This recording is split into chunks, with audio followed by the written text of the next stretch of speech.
নমস্কার, তোমাদের প্রত্যেককে স্বাগত জানাই ক্র্যাক ডাব্লিউবি এক্সাম ইউটিউব চ্যানেলে। তোমাদের upcoming West Bengal police constable পরীক্ষাকে টার্গেট করে আমাদের যে মক টেস্টের সিরিজটা আসছে, আজকে তার সেট নাম্বার 18 ডিসকাস করব এই ক্লাসের মাধ্যমে। তো তোমরা জানো, বাছাই করা সেরা 25 জিকে, যেরকমটা তোমাদের ওয়েস্ট বেঙ্গল পুলিশের সিলেবাস রয়েছে অফিসিয়াল, সেই সিলেবাস ভিত্তিক বিগত বছরের প্রশ্নপত্রের সমাধান দেখে এবং তোমাদের আপকামিং যে সমস্ত প্রশ্নগুলো ইম্পর্ট্যান্ট রয়েছে ঠিক সেইভাবে এই ক্লাসের কন্টেন্ট রেডি করা হয়েছে। তো অবশ্যই প্রত্যেকে ক্লাসটা প্রথম থেকে শেষ অবধি দেখবে এবং এইখান থেকে যে সমস্ত প্রশ্নগুলো করাবো তোমাদের এমসিকিউর সঙ্গে এক্সপ্লেনেশন থাকবে, গ্যারেন্টি তোমরা অবশ্যই পরীক্ষাতে কমন পাবে। তবে হ্যাঁ, এটা ডব্লিউপি কনস্টেবলের জন্য মক টেস্ট বলা হলেও সমস্ত পরীক্ষার ক্ষেত্রেই কিন্তু হেল্পফুল হবে। সমস্ত বলতে কলকাতা পুলিশ পরীক্ষা, সঙ্গে তোমাদের এসআই পরীক্ষা, লেডি কনস্টেবল থেকে শুরু করে সমস্ত পুলিশ পরীক্ষার জন্য হেল্পফুল হবে। তো চলো শুরু করি আজকের ক্লাস। দেখে নেব আমরা প্রথম প্রশ্ন কি বলছে। রামচরিতের রচয়িতা কে? তুলসীদাস, বাণভট্ট, বিলহন, সন্ধ্যাকর নন্দী। চারটে অপশন রয়েছে। রামচরিতের রচয়িতা কোনটি হয়ে যাবে? সঠিক উত্তর option D, Sandhyakar Nandi is the correct answer. Tulsidas কার লেখা? অনেক সময় পরীক্ষাতে আসে তুলসীদাস কার লেখা, এটাও পরীক্ষাতে তোমাদের আসবে। তাহলে আমরা দেখলাম কি সন্ধ্যাকর নন্দী, তুলসীদাস কার? তুলসীদাসের লেখা কোনটি? তুলসীদাস কার লেখা বললাম না, তুলসীদাসের লেখা হচ্ছে রামচরিত মানস। দেখো, রামচরিত সন্ধ্যাকর নন্দী আর রামচরিত মানস তুলসীদাসের। কাদম্বরী বাণভট্টের, রাজতরঙ্গিনী কলহনের, এটা বিলহন লেখা, যেটা কলহন করে দাও, কলহন। অর্থশাস্ত্র কৌটিল্যের, কথা সরিৎসাগর সোমদেবের, মহাভাষ্য পতঞ্জলির, প্রিয়দর্শিকা হচ্ছে হর্ষবর্ধনের। সো ডিয়ার স্টুডেন্ট, এইভাবেই প্রত্যেকটি এমসিকিউ সঙ্গে তোমরা এক্সপ্লেনেশন পাবে। তো অবশ্যই যদি আমাদের ক্লাসটিকে ভালো লাগে লাইক করবে, আর চ্যানেলটিতে নতুন দর্শক হয়ে থাকলে তুমি যদি আজকে আমার ক্লাস প্রথম দেখছো তাহলে অবশ্যই চ্যানেলটিকে সাবস্ক্রাইব করে রাখবে এবং বাকি 17টা সেট দেখে নেবে। এর আগে রয়েছে আমাদের প্লেলিস্ট আকারে সমস্ত ক্লাস রয়েছে। নেক্সট পরবর্তী প্রশ্ন দেখো, 1 ডিগ্রি অক্ষাংশ দ্বারা কত কিলোমিটারকে প্রকাশ করা হয়? 111 কিলোমিটার, 121 কিলোমিটার, 211 কিলোমিটার, 4 কিলোমিটার। সঠিক উত্তরটি হয়ে যাবে 1 ডিগ্রি অক্ষাংশ দ্বারা প্রকাশ করা হয় 111 কিলোমিটারকে। সো অপশন এ হবে সঠিক উত্তর। নেক্সট পরবর্তী প্রশ্নে যাব, কোশ্চেন নাম্বার 3। ভারতীয় সংবিধানে মোট কতগুলো ভাষাকে স্বীকৃতি দিয়েছে? 15টি, 14টি, 22টি, 27টি। দেখো, যদি আমরা দেখি অষ্টম শিডিউল, ভারতের যে তফসিলি রয়েছে, টোটাল এই মুহূর্তে কটি শিডিউল রয়েছে? 12টি শিডিউল রয়েছে। তো সেই অষ্টম শিডিউলে অর্থাৎ 8th শিডিউলে যদি আমরা দেখি, সেখানে ভারতে টোটাল 22টি ভাষাকে মেনশন করা হয়েছে। সো অপশন সি হবে সঠিক উত্তর। ইন ডিটেলসটা খুব ভালো করে দেখবে। ভারতের সংবিধানে অষ্টম তফসিলে 22টি ভাষাকে স্বীকৃতি দিয়েছে। প্রাথমিকভাবে আমাদের সংবিধানের অষ্টম তফসিল অনুযায়ী 14টি ভাষা ছিল এবং পরবর্তী ক্ষেত্রে সংবিধান সংশোধনের মাধ্যমে আরও 8টি ভাষা যুক্ত হয়ে মোট 22টি ভাষা হয়েছে এই মুহূর্তে। 21তম সংবিধান সংশোধন 1967 অনুযায়ী একটি ভাষা যুক্ত করা হয়, সেটি হচ্ছে সিন্ধি। 1992 সালে 71তম সংবিধান সংশোধন অনুযায়ী 3টি ভাষাকে যুক্ত করা হয় সংবিধানে, কোঙ্কনি, মণিপুরি এবং মৈথিলি। ঠিক একইভাবে সংবিধান সংশোধনের মাধ্যমে বিভিন্ন ভাষাকে যুক্ত করা হয়েছে, ঠিক আছে, যেখানে 22টি ভাষা রয়েছে। আরেকটা প্রশ্ন আসবে, তোমরা দেখবে ভারতের সংবিধানে নিম্নের কোন ভাষাটি নেই, তোমাকে সেখানে ইনপুট করে দেবে ইংরেজি ভাষা। তো আমাদের ভারতের সংবিধানে ইংরেজি ভাষা কিন্তু মেনশন নেই। তো এই জিনিসটাও দেখবে। আর আমাদের কোনো জাতীয় ভাষা বা ন্যাশনাল ল্যাঙ্গুয়েজ নেই। আমরা যতই হিন্দি বলি বা যাই বলি কেন, আমাদের কোনো জাতীয় ভাষা কিন্তু নেই অফিসিয়ালি, ঠিক আছে। সো কোশ্চেন নাম্বার 3 সঠিক উত্তর হবে অপশন সি, 22টি ভাষা। নেক্সট পরবর্তী প্রশ্নে যাওয়ার আগে তোমাদের জন্য ছোট্ট একটা আপডেট। তুমি যদি ঠিক এই রকমভাবেই জিকে এবং স্ট্যাটিক জিকে কমপ্লিট করতে চাও, শুধু কমপ্লিট নয়, একদম 100% কমন পেতে চাও তোমার পুলিশ পরীক্ষাতে, তাহলে অবশ্যই বলবো আমাদের জিকে সাজেশন কিং এই বইটা তোমার জন্য মারাত্মক লেভেলে হেল্প করবে। এবং স্ট্যাটিক জিকে প্রত্যেকটা চ্যাপ্টার অনুযায়ী বাংলা ভাষায় হাতে লেখা নোটস আমাদের রয়েছে। তো এই স্ট্যাটিক জিকে বইটা একদম লেটেস্ট এডিশন। এই দুটি বই তোমরা কিভাবে পাবে? প্রথমে হোয়াটসঅ্যাপ করবে এই নাম্বারটিতে হোয়াটসঅ্যাপ করার পরে তোমাদের পেমেন্ট অপশন বলে দেওয়া হবে। অনলাইনে পেমেন্ট করে তুমি তার স্ক্রিনশটটা আমাদের প্রোভাইড করলে সাথে সাথে ইবুক দুটি পেয়ে যাবে তোমার হোয়াটসঅ্যাপের থ্রু দিয়ে। তো এই মুহূর্তে 50% ডিসকাউন্ট দেওয়া হচ্ছে। যারা নিতে আগ্রহী রয়েছে তারা অবশ্যই নিয়ে নাও। এমন কিছু আহামরি প্রাইস নেই, ডিসকাউন্ট দিয়ে অনেক কমই পড়বে। তো যারা ভাবছো যে এইবারে তোমাকে চাকরিটা পেতে হবে, এইবারে নেক্সট কবে নোটিফিকেশন আসবে, কবে কি হবে, ওইসব ভুলে যাও গল্প। যদি চাও এইবারেই, আভি নেই তো কাভি নেই, তাহলে অবশ্যই বলো, তোমাকে হেল্প করবে। চাইলে অবশ্যই সংগ্রহ করতে পারো, হোয়াটসঅ্যাপ করতে পারো। চলো নেক্সট পরবর্তী প্রশ্ন। বিশ্ব ওজন দিবস কবে পালিত হয়? 16 July, 16 September, 16 November, 10 December. Question number 4, 4 number প্রশ্নের সঠিক উত্তরটা হবে 16 September. Option B is the correct answer. Next আমরা দেখে নেব গুরুত্বপূর্ণ ডেটগুলো, গুরুত্বপূর্ণ দিবস সমূহ, যেরকম 1 জানুয়ারি বিশ্ব পরিবার দিবস, 4 জানুয়ারি বিশ্ব ব্রেল দিবস। এই ব্রেল দিবসটা তোমাদের পরীক্ষাতে আসে। 1 জানুয়ারি বিশ্ব পরিবার দিবস, 4 জানুয়ারি বিশ্ব ব্রেল দিবস। এছাড়াও 12 জানুয়ারি আমরা জানি জাতীয় যুব দিবস, 25 জানুয়ারি জাতীয় ভোটার দিবস, 23 জানুয়ারি পরাক্রম দিবস নেতাজি সুভাষচন্দ্র বসুর জন্মদিন উপলক্ষে, 2 ফেব্রুয়ারি বিশ্ব জলাভূমি দিবস। মোস্ট ইম্পর্টেন্ট, দেখো যেগুলো ইম্পর্টেন্ট তোমাদের সেইগুলোই কিন্তু আমি ইনক্লুড করেছি, খুব ভালো করে আমার সাথে সাথে বলে নাও এখানে। 28 ফেব্রুয়ারি জাতীয় বিজ্ঞান দিবস, 21 মার্চ বিশ্ব অরণ্য দিবস, 22 মার্চ বিশ্ব জল দিবস। কি বললাম? 21 মার্চ বিশ্ব অরণ্য দিবস, 22 মার্চ বিশ্ব জল দিবস, 7 এপ্রিল বিশ্ব স্বাস্থ্য দিবস, পরীক্ষাতে বহুবার আসে। 21 এপ্রিল জাতীয় civil service day, most important. Okay, 11 July বিশ্ব জনসংখ্যা দিবস, 6 August Hiroshima day, 9 August Nagasaki day, 12 August আন্তর্জাতিক যুব দিবস এবং 29 আগস্ট জাতীয় ক্রীড়া দিবস। সো ডিয়ার স্টুডেন্ট অবশ্যই খুব ভালো করে এগুলো দেখবে। 23 আগস্ট ন্যাশনাল স্পেস ডে। ওকে, চলো নেক্সট পরবর্তী কোশ্চেনে আমরা যাই। পরবর্তী প্রশ্ন, কোশ্চেন নাম্বার 5, নিম্নলিখিত কোন লোকনৃত্যটি রাজস্থানের নয়? লাবনি, ঘুমার, কালবেলিয়া, গাঙ্গুর। নিম্নলিখিত কোন লোকনৃত্যটি রাজস্থানের নয়? ঘুমার, কালবেলিয়া, গাঙ্গুর। এই তিনটাই কিন্তু রাজস্থানে হয়ে থাকে। সো যেটা পড়ে রইল আমার সেটা হচ্ছে লাবনি, কারণ এটা আমরা জানি কোথায়, এটা হচ্ছে মহারাষ্ট্রের, এটা হচ্ছে মহারাষ্ট্রের লোকনৃত্য। So dear student option A হয়ে যাবে তোমাদের জন্য সঠিক উত্তর। যদি আমরা এখানে লোকনৃত্যগুলো দেখি, ঘুমার, কালবেলিয়া, গাঙ্গুর রাজস্থানের লোকনৃত্য, লাবনি লোকনৃত্য মহারাষ্ট্রের। বিভিন্ন রাজ্যের এরপরে আমরা কি দেখবো, লোকনৃত্য দেখে নেব লিস্টে এখানে, ঠিক আছে। অন্ধ্রপ্রদেশের কুচিপুড়ি, কর্ণাটকের যাক্সাগান, গুজরাটের গরবা, মহারাষ্ট্রের লাবনি থেকে শুরু করে কলি, গোন্ধল, তামাশাটাও মোস্ট ইম্পর্টেন্ট, লেজিম, আসামের বিহু এবং বাগরুম্বা, ছত্তিশগড়ের গৌর, গোয়ার হচ্ছে ঢালু, ওয়েস্ট বেঙ্গলের গম্ভীরা। এই গম্ভীরাটা দিয়েও কিন্তু প্রশ্ন আসে। তো যেগুলো তোমাদের করানো হচ্ছে প্রত্যেকে সুন্দরভাবে খাতায় নোট ডাউন করবে প্রতিদিনের ক্লাস এবং এগুলো বারবার রিভিশন করবে, তাহলেই দেখবে তুমি কিন্তু জিকেতে এখানে থেকেই কমন পেয়ে যাবে, এটুকু তোমাদের বলে দিলাম। কারণ বিগত দিনে ওয়েস্ট বেঙ্গলের বিভিন্ন পরীক্ষায় কিন্তু আমাদের ক্লাস থেকে হুবহু প্রশ্ন কমন এসছে এবং আমাদের যে তোমাদের বললাম ইবুক দুটো, সেইখান থেকেও ডাইরেক্ট প্রশ্ন কমন কিন্তু এসেছে। এটা আমাদের কথা নয়, ছেলেমেয়েরাই পরীক্ষা দিয়েছে বলে। নেক্সট পরবর্তী প্রশ্ন, কোশ্চেন নাম্বার 6, দ্বিতীয় চন্দ্রগুপ্তের রাজত্বকালের কোন পরিব্রাজক ভারতে আসেন? Fa Hien, Alberuni, Ibn Battuta, Hiuen Tsang. Question number 6, 6 নম্বর প্রশ্নে সঠিক উত্তর হবে ফা হিয়েন। দ্বিতীয় চন্দ্রগুপ্ত কার রাজত্বকালে ভারতে আসেন? দ্বিতীয় চন্দ্রগুপ্তের রাজত্বকালে কোন পরিব্রাজক? ওকে, কোন পরিব্রাজক ভারতে আসেন? সঠিক উত্তরটা হবে ফা Hien. Option A is the correct answer. ফা হিয়েন এসেছিলেন দ্বিতীয় চন্দ্রগুপ্তের সময়। দেখো চন্দ্রগুপ্ত মৌর্যের সময় মেগাস্তিনিস এসেছিলেন। মেগাস্তিনিসের বিখ্যাত বই ইন্ডিকা, কারণ এটাও পরীক্ষাতে আসে। হর্ষবর্ধনের সময় এসেছিলেন হিউয়েন সাং, চীনা পর্যটক। গজনি মামুদ এসেছিলেন, মামুদ অলবিরুনি সময়, ঠিক আছে। আচ্ছা, মোহাম্মদ বিন তুগলক এসেছিলেন, মোহাম্মদ বিন তুগলকের সময় ইবন বতুতা এসেছিলেন। ওকে, চলো নেক্সট পরবর্তী প্রশ্ন, নিম্নলিখিত কোনটি সিন্ধু নদীর উপনদী নয়? বিয়াস, চেনাব, গোমতী, রাভি। কোশ্চেন নাম্বার 7, সঠিক উত্তরটি হবে, দেখো বিয়াস, চেনাব, রাভি এগুলো সিন্ধু নদীর উপনদী। গোমতী হচ্ছে গঙ্গা নদীর একটি উপনদী। So option C is the correct answer. Next পরবর্তী কোশ্চেনে আমরা যাব। ভারতীয় সংবিধানের কত নম্বর ধারায় আর্থিক জরুরি অবস্থার কথা বলা হয়েছে? একদম ভিভিআই প্রশ্ন এবং তোমাদের এখান থেকে প্রশ্ন অবশ্যই কমন পাবে। সঠিক উত্তর হবে আর্থিক জরুরি অবস্থার কথা ভারতের সংবিধানে বলা হয়েছে 360 নম্বর আর্টিকেলে। অপশন বি হবে সঠিক উত্তর। এখান থেকে আরো দুটো প্রশ্ন আসে।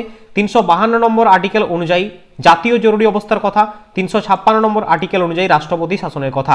এবং ভারতে প্রথম রাষ্ট্রপতি শাসন জারি করা হয় কোন রাজ্যে? পাঞ্জাব রাজ্যে। পাঞ্জাব রাজ্যে, ঠিক আছে। ভারতে পাঞ্জাব রাজ্যে প্রথম রাষ্ট্রপতি শাসন জারি করা হয়েছিল এবং আমাদের দেশে এখনো পর্যন্ত একবারও যে ইকোনমিক ইমার্জেন্সি সেটা কিন্তু লাগু হয়নি। আর আর্টিকেল 106 কি বলছে? নির্দিষ্ট কিছু পরিস্থিতিতে গভর্নরের কার্যাবলী সম্পাদনা উল্লেখ রয়েছে। নেক্সট কোশ্চেনে আমরা যাব। পরবর্তী প্রশ্ন, ভূপৃষ্ঠে কোন ধাতুটি সর্বাপেক্ষা বেশি পরিমাণে পাওয়া যায়? তামা, লোহা, অ্যালুমিনিয়াম, দস্তা। যদি বায়ুমণ্ডলে বলা হয় কোন গ্যাসটি সব থেকে বেশি রয়েছে, তাহলে নাইট্রোজেন হবে সঠিক উত্তর, পরে অক্সিজেন। বাট আমাকে বলেছে ভূপৃষ্ঠে ধাতু, ধাতু সব থেকে কোনটা বেশি পাওয়া যায়? সব থেকে বেশি পাওয়া যায় অ্যালুমিনিয়াম। অপশন সি হবে সঠিক উত্তর। অ্যালুমিনিয়াম পৃথিবীতে সর্বাধিক পরিমাণে প্রাপ্ত ধাতু। অ্যালুমিনিয়ামের একটি বিক্রিয়াশীল ধাতু হওয়ার কারণে মুক্ত অবস্থায় প্রকৃতিতে পাওয়া যায় না। অ্যালুমিনিয়াম নিষ্কাশিত করা হয় কোথা থেকে? এরাকরিক বক্সাইট থেকে। নেক্সট কোশ্চেন, কোশ্চেন নাম্বার 10, একদম খুব ইম্পর্টেন্ট প্রশ্ন। তোমরা জানো এই টাইপের প্রশ্ন দেখবে বিগত বছরে এসছে, ঠিক সেইভাবেই তোমরা প্রশ্ন পাবে। হুতম পেচা কার ছদ্মনাম? নজরুল ইসলাম, কালীপ্রসন্ন সিংহ, মধুসূদন দত্ত, বীরেন ঘোষ। কি ক্লাসটা কি ভালো লাগছে না লাগছে না একটু কমেন্টে জানাও তো দেখি ডিয়ার স্টুডেন্ট। অনেকেই আবার অনেক রকম কথাবার্তা বলে, ঠিক আছে, অনেক রকম কথাবার্তা ইন দ্য সেন্স, ঠিক আছে। থাক বলবো না আর। বলো সঠিক উত্তর কোনটা হবে? হ্যাঁ, ক্লাসটা যদি ভালো লাগছে অবশ্যই শেয়ার করবে, লাইক করবে, এটুকু স্বাভাবিক জিনিস ভাই। এতে কোনো টাকা লাগছে না, তোমাকে আমার নোটস কিনতে হবে না, ঠিক আছে? তুমি যেখানে পড়ছো সেখানে পড়ো, যেখানে নোট নিয়েছো নাও, বাট তোমার মঙ্গলের জন্য। হ্যাঁ দেখো, প্রত্যেকের তো একটা সংসার আছে ভাই। আমার একটা কিছু তোমাকে দিচ্ছি, বিনিময় ইন রিটার্ন আমি কিছু একটা চাইবো তোমার কাছ থেকে, এটাই স্বাভাবিক জিনিস। সবাই চাই, সবাই নিচ্ছে, কেউ তোমাকে ফ্রিতে দিচ্ছে না। হ্যাঁ, ক্লাস ফ্রি রয়েছে, ইউটিউবে ফ্রিতে ক্লাস দেখছো, যদি ভালো লাগে একটা লাইক করে দাও, ওকে? এইটুকু তো করতেই পারো। কালকে পুলিশ হলে তোমার অ্যাকাউন্টে টাকা ঢুকবে, আমার অ্যাকাউন্টে ঢুকবে না, ঠিক আছে? 10 নম্বর প্রশ্নের সঠিক উত্তর Kali Prasanna Singha, option B is the correct answer. এরপরে আমরা গুরুত্বপূর্ণ লিস্টটা দেখে নেব, যেখানে বিভিন্ন কবি সাহিত্যিকদের ছদ্মনাম, যেরকম শরৎচন্দ্র চট্টোপাধ্যায় ন্যাড়া নামে পরিচিত, আরও একটা নাম রয়েছে বলে দেব, বিমল ঘোষের মৌমাছি, বিমল মিত্র জাবালি নামে পরিচিত, বিনয় মুখোপাধ্যায় যাযাবর, রবীন্দ্রনাথ ঠাকুর ভানু সিংহ। দেখতে পাচ্ছ ডব্লিউপি কনস্টেবল 2016 এসেছে, আমি তোমাদের দেখিয়ে দিচ্ছি যে কি টাইপের আছে। শরৎচন্দ্র চট্টোপাধ্যায় অনিলা দেবী নামে পরিচিত, ডব্লিউপি কনস্টেবল 2019 এসেছে। প্রমথনাথ চৌধুরী বীরবল নামে পরিচিত, বঙ্কিমচন্দ্র চট্টোপাধ্যায় কমলাকান্ত, কালপেচা নামে পরিচিত বিনয় ঘোষ, ঠিক আছে? হুতম পেচা কালী প্রসন্ন সিংহ। না করে দিক তোমাকে এই প্রশ্নটাই দিয়ে দিল, ভিভিআই করে দাও, এই প্রশ্নটাই পরীক্ষাতে দিয়ে দিল, বা তোমাকে এই কালপেচা দিয়ে দিল, কালপেচা কার ছদ্মনাম? বিনয় ঘোষের ছদ্মনাম, তুমি শিখে গেলে। নেক্সট পরবর্তী প্রশ্ন, কোশ্চেন নাম্বার 11, ক্রিপস মিশন কত সালে ভারতে এসেছিল? 1939, 1941, 1942, 1940। সঠিক উত্তরটি হবে অপশন সি, 1942 সালে ক্রিপস মিশন ভারতে এসেছিল।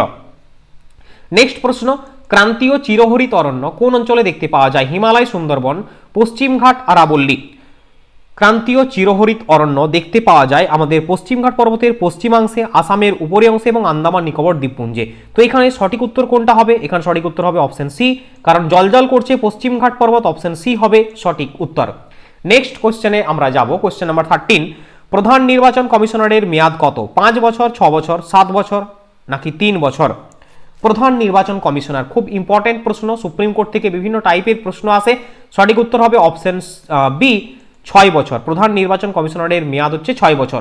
ডিয়ার স্টুডেন্ট, এইখানটায় তোমরা একটু ভালো করে দেখবে, 6 বছর বা 65 বছর, মানে তার বয়স যদি 65 বছর হয়ে যায় তাহলে তিনি রিটায়ার হবেন, বা 6 বছর মেয়াদ, যেটা আগে হবে সেটি। প্রধান নির্বাচন কমিশনার, প্রধান নির্বাচন কমিশনার এবং অন্যান্য নির্বাচন কমিশনাররা রাষ্ট্রপতি কর্তৃক নিযুক্ত হন, মানে শপথ বাক্য পাঠ করেন। তারা ভারতের সুপ্রিম কোর্টের বিচারকদের সমান হন এবং সমান বেতন ও ভাতা পান।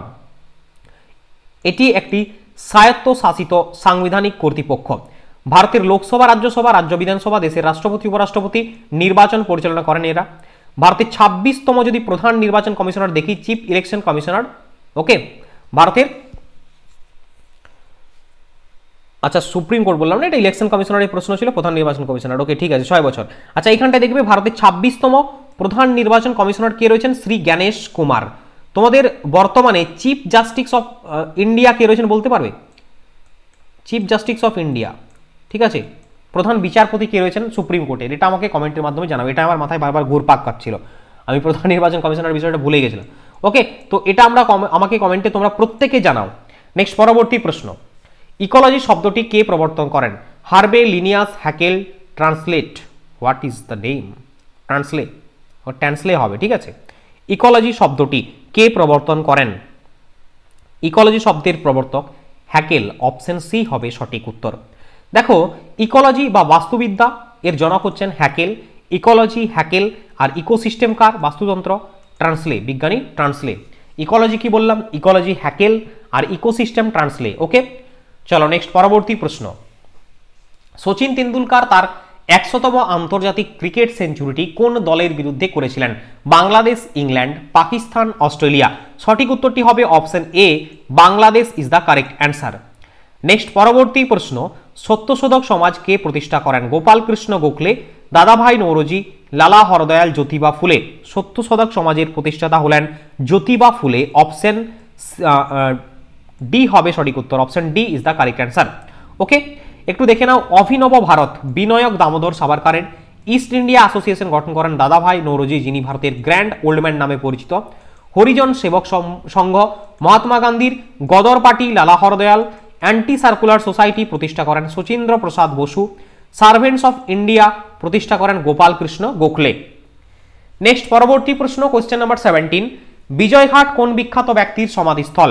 বিজয়ঘাট 17 নম্বর প্রশ্ন, বিজয়ঘাট কোন বিখ্যাত ব্যক্তির সমাধিস্থল? বিজয়ঘাট লাল বাহাদুর শাস্ত্রী, অপশন সি হবে সঠিক উত্তর। তাহলে রাজঘাট কার? রাজঘাট মহাত্মা গান্ধীর, শক্তিস্থল ইন্দিরা গান্ধীর, শান্তিবন জওহরলাল নেহেরু, রাজীব গান্ধীর বীরভূমি, বিজয়ঘাট লাল বাহাদুর শাস্ত্রী, চরণ সিং কিষানঘাট, আম্বেদকর চৈত্যভূমি, আব্দুল কালাম রামেশ্বরম, রাজা রামমোহন রায় বিষ্টল, রবীন্দ্রনাথ ঠাকুর নিমতলা ঘাট, অটল বিহারী বাজপেয়ী স্মৃতিস্থল। তো প্রত্যেকটি গুরুত্বপূর্ণ ব্যক্তির তাদের সমাধিস্থলগুলো মাস্ট কিন্তু প্রত্যেকে দেখে রাখবে। ওকে, চলো নেক্সট পরবর্তী প্রশ্ন। ভারতের মোট কয়টি রাজ্যের সাথে নেপালের সীমানা রয়েছে? 4টি, 6টি, 5টি, 3টি। যদি আমাকে ইন জেনারেল প্রশ্ন করে যে ভারতের সাথে কয়টি দেশের আন্তর্জাতিক সীমানা রয়েছে, স্থল সীমানার দিক থেকে দেখতে গেলে 7টি দেশের সাথে রয়েছে। যদি আমরা জলভাগের সাথে অ্যাড করে দিই তাহলে আরো 2টি হয়ে যাবে। তাহলে ভারতের সাথে ইন্টারন্যাশনাল বাউন্ডারি রয়েছে কটি দেশের? 9টি দেশের ইন্টারন্যাশনাল বাউন্ডারি রয়েছে স্থল এবং জল মিলিয়ে। সবথেকে বেশি রয়েছে কার সাথে? বাংলাদেশের সাথে। সবথেকে কম সীমানা রয়েছে কার সাথে? আফগানিস্তানের সাথে। নেপালের সাথে ভারতের মোট কয়টি রাজ্যের সীমানা রয়েছে যদি আমরা দেখি ভালো করে তাহলে বলতে পারবে কোনটি? 18 নম্বরের সঠিক উত্তর হবে অপশন সি, 5টি দেশের সীমানা রয়েছে। কোন কোন দেশ স্যার দেখে নাও একটু এখানে। কোন কোন রাজ্য? উত্তরাখণ্ড, উত্তরপ্রদেশ, বিহার, ওয়েস্ট বেঙ্গল, সিকিম। এই 5টি রাজ্য নেপালের সাথে সীমানা শেয়ার করে। 1850 কিলোমিটার দৈর্ঘ্যের নেপালের সাথে ভারতের মোট 5টি রাজ্যের সীমানা রয়েছে। যত ডেপথে যত টাইপের প্রশ্ন হোক না কেন, তুমি যদি এই ক্লাসের এই সিরিজগুলো, এই মক টেস্টগুলো, অ্যানালাইসিসগুলো দেখে যাও তাহলে তোমাকে জিকেতে কেউ আটকাতে পারবে না, এটুকু বলে দিলাম। নেক্সট পরবর্তী কোশ্চেনে আমরা যাব। পরবর্তী প্রশ্ন, সমুদ্র পৃষ্ঠে জলের গড় তাপমাত্রা কত? 32 degree Celsius, 27 degree Celsius, 20 degree Celsius, 17 degree Celsius. 19 নম্বর প্রশ্নের সঠিক উত্তরটি হয়ে যাবে 17 degree Celsius. Option D is the correct answer. Option D হবে সঠিক উত্তর। নেক্সট কোশ্চেন, প্যারিস অলিম্পিক 2024-এ জ্যাভলিন থ্রোয়ার নীরজ চোপড়া কিসের মেডেল জিতেছেন? একদম ভিভিআই প্রশ্ন। তোমরা দেখবে আমরা সম্প্রতি বাঁকুড়া কোর্ট পরীক্ষার জন্য প্রিপারেশন দিয়েছিলাম, সেখানে বিভিন্ন স্টাডি ম্যাটেরিয়ালও তৈরি করেছিলাম। ছেলেমেয়েরা প্রচুর খুশি হয়েছে, কারণ একদম হুবহু প্রশ্ন কমন এসছে। এরকমই একটা প্রশ্ন এসেছিল, গোল্ড মেডেল কে জিতেছে জ্যাভলিন থ্রোতে ইন প্যারিস অলিম্পিক। তো এটা আমি বলে দেবো তোমাদের এখানে, তোমরা দেখে রাখো, হয়তো তোমাদের পরীক্ষাতেও চলে আসতে পারে। নীরজ চোপড়া সেকেন্ড হয়েছিলেন জ্যাভলিন থ্রোতে 2024-এর প্যারিস অলিম্পিকে। খুব ভালো করে কিন্তু দেখবে। এবং তিনি সিলভার মেডেল পেয়েছিলেন, রুপোর মেডেল, গোল্ড মেডেল পাননি, কারণ গোল্ড মেডেলটি গিয়েছে পাকিস্তানের জ্যাভলিন থ্রোয়ার কার হাতে? আরশাদ নাদিমের হাতে। তো ভারতের player Neeraj Chopra 89.45 meter javelin throw করে রূপোর পদক জিতেছিলেন নীরজ চোপড়া। আর আরশাদ নাদিম, যিনি 92.97 মিটার জ্যাভলিন থ্রো করে স্বর্ণ পদক জিতেছেন, পাকিস্তানের খেলোয়াড়, তিনি 1 নম্বর হয়েছিলেন। ভারতের সোনার ছেলে বা গোল্ডেন বয় বলা হয় নীরজ চোপড়াকে, কারণ 2020 টোকিও অলিম্পিকে তিনি কিন্তু গোল্ড জিতেছিলেন জ্যাভলিন থ্রোতে। নীরজ চোপড়া সম্পর্কে আরেকটা প্রশ্ন হয়, তিনি কোন রাজ্যের বাসিন্দা? হরিয়ানার বাসিন্দা। নীরজ চোপড়া সম্পর্কে আরেকটা প্রশ্ন তৈরি হয়েছে যে আমরা জ্যাভলিন থ্রো দিবস কবে পালন করি? তো ডিয়ার স্টুডেন্ট, তোমরা যদি জানো অবশ্যই সেটাও কিন্তু হোমওয়ার্ক, HW দিলাম, এটাও দুটো হোমওয়ার্ক দিলাম, অবশ্যই এটাও কিন্তু কমেন্টের মাধ্যমে জানাবে। ভারতের বর্তমানে সুপ্রিম কোর্টের প্রধান বিচারপতি কে রয়েছেন এবং জ্যাভলিন থ্রো দিবস কত তারিখে পালিত হয়? এই দুটো প্রশ্নের উত্তর অবশ্যই কমেন্টে each and every single student জানাবে।